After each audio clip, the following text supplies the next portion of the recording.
For the past few years, I've met regularly with the International Institute for Transformative Collaboration, INITC, an effort led by Lakota leader Johnny Yazaron of the Wind River Sioux. A core teaching of INITC is that it is not what we think, but how we think that is important.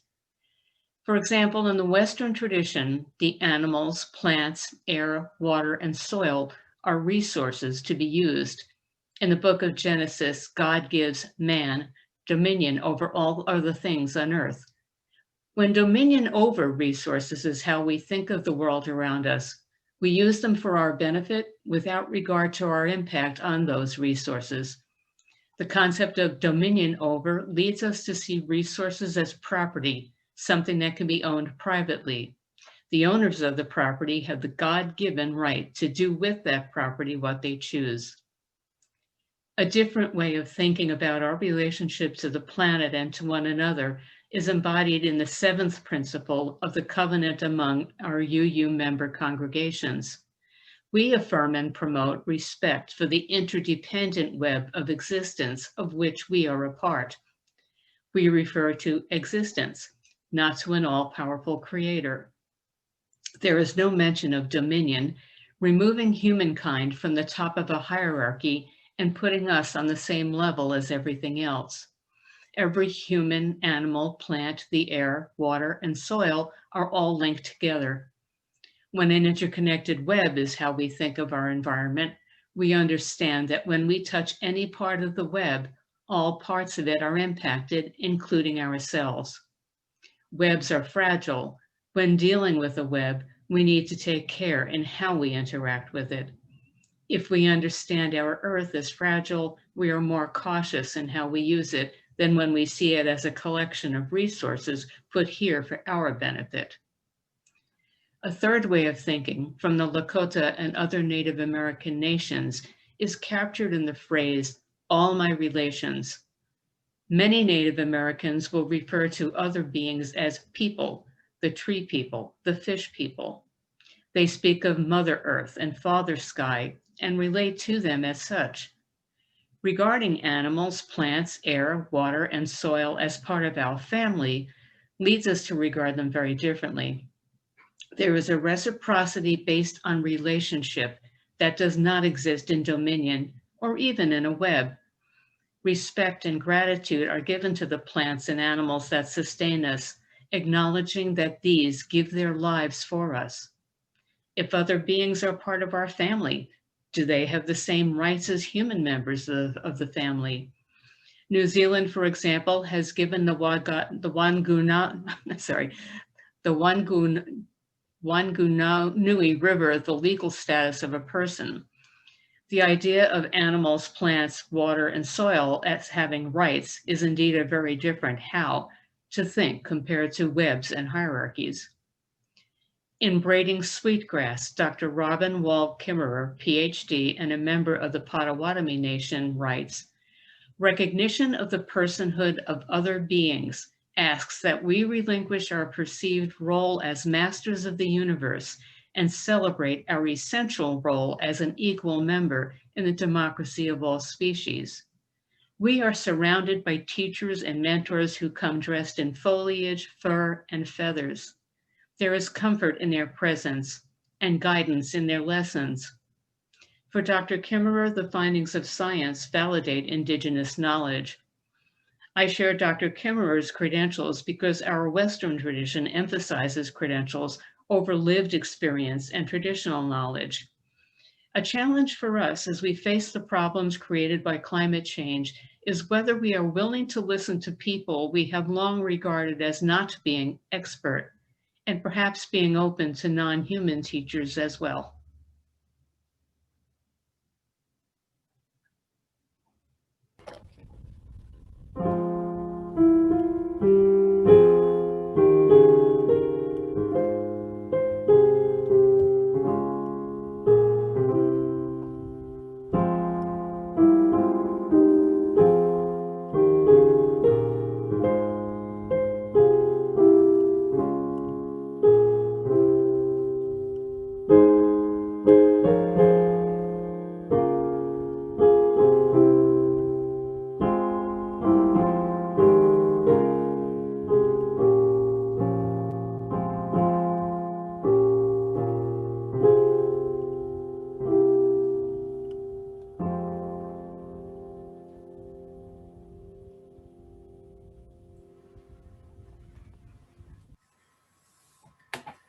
is a prophecy spoken of in an ancient Incan legend that predicts the coming of a time when bridge building between two opposing systems will become necessary for life to continue. This legend speaks of two ways of being, one far-seeing and rational, the other wise and receptive, uniting as one to welcome the awakening of a new era. This legend speaks of a chance for balance to be restored on Mother Earth. This is the prophecy of the eagle and the condor. It is said, when the eagle of the north unites with the condor of the south, the spirit of peace will awaken. Many indigenous nations share in this prophecy, and many believe that it has already begun. Elders from all indigenous nations, from North and South America, have come together with a strong message.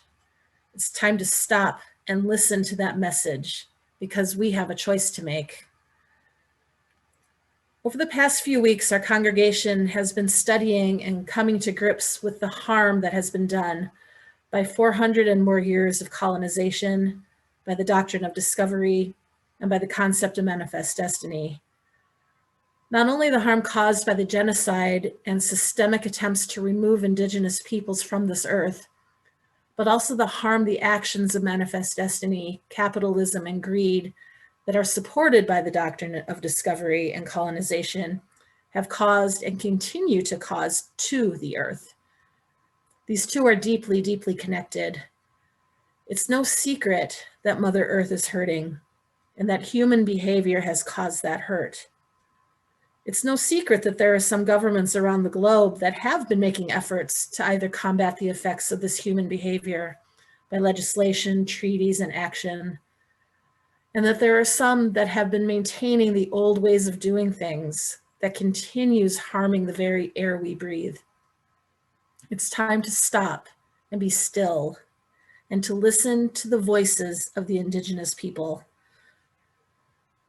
On November 19th, MSUS co-hosted, along with several other UU congregations, UU Ministry for the Earth, and many non-UU organizations, a screening of the documentary, The Condor and the Eagle.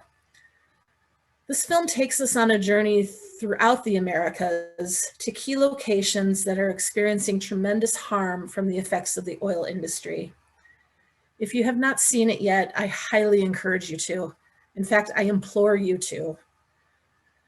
After the screening on November 19, Hereditary Chief Phil Lane Jr. of the Hakantawan, Dakota, and Chickasaw First Nations and United Religious Initiative trustee, Casey Camp Horonek, as well as several other leaders and elders from across the North and South, came together in a panel discussion. A strong point made in both the film and that each participant in the panel emphasized is that, for one, Indigenous nations are here. They are still here, even after the attempts to destroy them. And two, they are here with knowledge that they are willing to share about how to be in relationship with Mother Earth and all her inhabitants. In fact, Casey Camp Horonek says in the film that they have been waiting for us to come to them for help. In the panel discussion, each participant took time to speak with no interruption and no actual discussion. They were given time to say what was in their hearts and for all of us to be still and just listen. This is a very different way of conducting a panel or meeting, and unless you have attended other Indigenous or Native American functions before, you might find it unfamiliar and maybe uncomfortable. By only listening and not responding immediately after something is said, though, you are hit with the full knowledge of what is being told to you. At the beginning of today's service, I repeated some of the wise words that Casey Camp Horonek spoke that evening. For the sake of time and opening the service, I did not include all of what she said. I'd like to share some more of her knowledge with you now. I invite you to close your eyes and listen deeply to her words, as she began by saying that even though human beings have cut and hurt Mother Earth so deeply, she still loves us. She went on to say, "It touches me that our mother cares for us this deeply. And so it feels like an honor to be living through this time of purification, to learn how to not unravel this web of life anymore, but to weave and to mend, to connect through this new way that has been foretold of connecting the condor and the eagle, to project the very ways of prophecy that have led us to open up our hearts and say, yes, we'll teach you and we'll share with you these lessons that we have had to pierce our bodies to sustain. We're going to bleed that out for you now. And to that understanding of that prayer in the deepest possible way, we are going to forgive you for the things that you have done to our peoples and to our mother and to the forelegs and the fins and the wings and the sacred corn mother. We're going to help you to understand that you can no longer commodify the very air that we breathe. You can no longer break a seed open and take its genetics and mess with them and still be part of the sacred system of life. And through the teachings of our ancestors and the teachings of the unborn that come to us in our ceremonies, in the teachings of the condor and the eagle, and the bonding that happens on this red quadrant of Mother Earth that we share, we are coming together with all of you who think they're just here coming to see a film. You're coming to fill your spirit with truth. You're coming to an understanding that life can rebalance. You're going to see a path that opens up in front of you, and you're going to make a decision. Do you want to be the lemmings jumping off the cliff, ceasing to exist as a species? Or are you coming to understand that we are not here about protecting nature? We are nature protecting itself. And we are blessed to be able to do so, to make that decision. She ended with, I'm so grateful to be among you. Recently, I've had the privilege to twice hear the equally wise knowledge of an Indigenous leader, Winona LaDuke. She's amazing to listen to and learn from, and I would love to sit and have a conversation with her if I could. She has so much to teach us if we're ready to listen. Several years ago, and I apologize, but I haven't been able to find exactly where it was she gave this talk, but Ms. LaDuke had given a talk where she spoke words that are so similar to what Casey Camp Horonek spoke and what other Indigenous peoples have been trying to tell us. She said, in our Anishinaabe prophecies, this is called the time of the seventh fire. Long ago, our prophets told us that the time would come when our people would have two roads ahead of us. One me'ikana, or path, that is well worn but scorched, and another path which is green. It will be our choice upon which path to embark. This is where we are now, climate change. We have built a highly dysfunctional and inefficient energy system. We have built an economy based on conquest. Now we have used all the easily accessible oil, but are trapped in an addiction to fossil fuels. So we are resorting to extreme violence in order to keep extracting. We are interested in a graceful transition from this destructive economy and way of life back towards land-based economics. We recognize the wealth of the land-based economy because we have lived it, and we will continue to work to keep these waters for wild rice, these trees for maple syrup, our lakes for fish, our land and aquifers present for all our relatives, whether they have fins, roots, wings, or paws. It's time to transition beyond our fossil fuel addiction to a just economy based on green jobs, renewable energy, and local organic food. It's time to respect the treaties our ancestors signed and care for our land and water and cultures so that they remain healthy for our future generations. The time is now. Let us be the ancestors our descendants will thank. So as non-Indigenous peoples, we have a task in front of us and choices to make. It's not easy working through the feelings of guilt for the harm human behavior has caused to Mother Earth and to the Indigenous nations, but we can be the ancestors our descendants will thank. We can all agree that something needs to be done, and on many levels it is, but it has to begin with how we are in relationship with Mother Earth. To all Indigenous nations, there's no separation between human and nature. All life is our relatives. The trees and plants are my relations. The four-legged are my relations. The finned and the winged are my relatives. All of life is related. This is something that we often forget. What Indigenous and Native peoples are offering to teach us is a knowledge and remembrance of what it is to be a human being in right relations to the earth. Changing how we treat Mother Earth is not going to change by the masses suddenly waking up to the realization that something needs to be done. It has to begin with a few people shifting their focus away from how they are humanly behaving to how they are spiritually behaving toward our environment. This shift has already begun.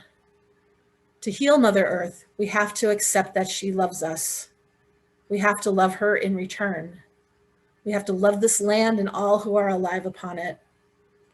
With that basic knowledge, we can then start talking about bigger action. I want to leave you right now with another prophecy. The words of Hopi elders spoken and written in the year 2000. You may have heard this before, but perhaps it will take on some new significance. Their message says, "You have been telling people that this is the 11th hour. Now you must go back and tell the people that this is the hour. Here are things that must be considered. Where are you living? What are you doing? What are your relationships? Are you in right relation? Where is your water? Know your garden. It's time to speak your truth. Be good to each other and do not look outside yourself for the leader. This could be a good time. There is a river flowing now very fast. It is so great and swift that there are those who will be afraid. They will try to hold on to the shore. They will feel like they are being torn apart, and they will suffer greatly. Know the river has its destination. The elders say we must let go of the shore, push off toward the middle of the river, keep our eyes open and our heads above the water. See who is there with you and celebrate. At this time in history, we are to take nothing personally, least of all ourselves. For the moment we do, our spiritual growth and journey comes to a halt. The time of the lonely wolf is over. Gather yourselves. Banish the word struggle from your attitude and vocabulary. All that we do now must be done in a sacred manner and in celebration. We are the ones we have been waiting for.